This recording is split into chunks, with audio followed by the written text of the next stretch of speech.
Yang pertama adalah tahapan darah nipas. Tahapan darah nipas yang pertama ada logia rubra, yaitu berlangsung 1-3 hari, berwarna merah kehitaman, volume seperti haid besar, darah keluar bersamaan dengan sisa jaringan plasenta, lanugo, dan meconium. Nah, yang selanjutnya ada logia sanguinolenta. Berlangsung 3-7 hari, berwarna merah muda, volume mulai sedikit, darah keluar bercampur lendir. Nah, selanjutnya yaitu logia serosa. Berlangsung 7-14 hari, berwarna kuning kecoklatan, volume lebih sedikit, darah keluar mengandung sisa hormon dan sel darah putih.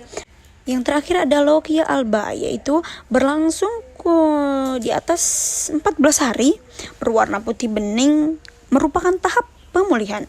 Cairan mengandung selaput lendir, serviks, dan serabut jaringan mati. Selanjutnya ada involusi uteri, yaitu di dalam nipas. Nah, involusi uteri ini adalah proses perkembangan ukuran dan bentuk rahim ke kondisi normal setelah melahirkan.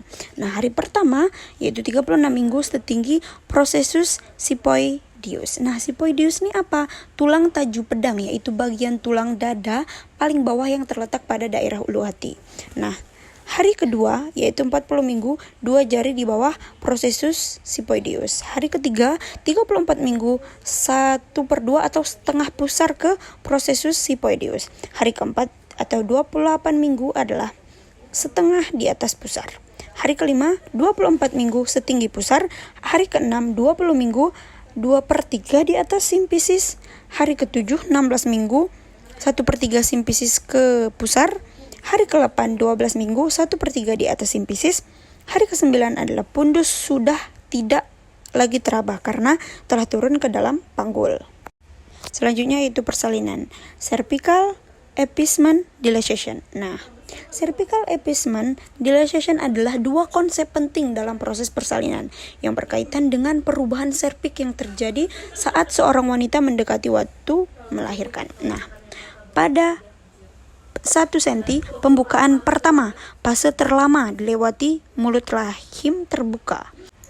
2 cm yaitu pembukaan kedua, masih tahap awal persalinan. Nah, 3 cm adalah fase aktif dalam proses melahirkan. Mulut rahim terbuka sebesar 3 cm.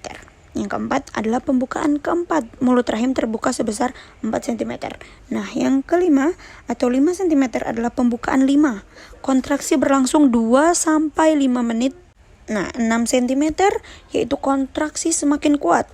7 cm akan merasa seolah-olah kontraksi terjadi terus-menerus. Nah, 8 cm akan merasakan nyeri hebat di bawah punggung. Pada 9 cm masa transisi dan masa menjelang berakhirnya fase pembukaan, dan sebentar lagi pembukaan jalan lahir. Pada 10 cm tahap akhir pembukaan, di mana pembukaan sudah lengkap dan kepala janin sudah masuk rongga panggul dan siap dilahirkan. Nah, pada gambar tersebut ada A, B, C, dan D. Nah, pada A, serviks belum menipis atau membuka. Nah, pada gambar A ini, yaitu serviks belum menipis atau belum membuka. Nah, pada gambar kedua, serviks sepenuhnya menipis dan membuka hingga 1 cm. Selanjutnya, pada gambar yang C, serviks membuka sebesar 5 cm. Nah, yang terakhir yaitu serviks sepenuhnya membuka, yaitu 10 cm. Selanjutnya ada laktasi atau menyusui. Nah, ketika bayi lapar, bayi akan mengisap puting payudara ibunya. Rangsangan ini dikirim ke hipotalamus melalui saraf di payudara. Isapan bayi merangsang saraf di payudara. Nah, hipotalamus mengirim sinyal kedua bagian kelenjar. Hipotalamus sinyal ke pituitari posterior, yaitu mengirim sinyal kedua bagian di otak.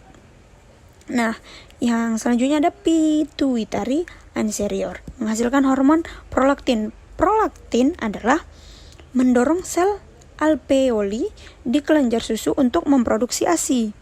Nah, rangsangan saraf itu adalah disebut hipotalamus. Selanjutnya, pituitari posterior, menghasilkan hormon oksitosin. Oksitosin adalah menyebabkan kontraksi otot di sekitar alveoli sehingga ASI terdorong keluar melalui kelenjar susu. Nah, di dalam ini ada kelenjar susu, sel otot, sel alveoli, dan ductus. Nah, kelenjar otot memeras ASI keluar. Ini ASI, ini payudara. Nah, di dalam payudara ada dinding toraks. Dinding toraks adalah melindungi organ-organ vital yang berada di dalam rongga dada.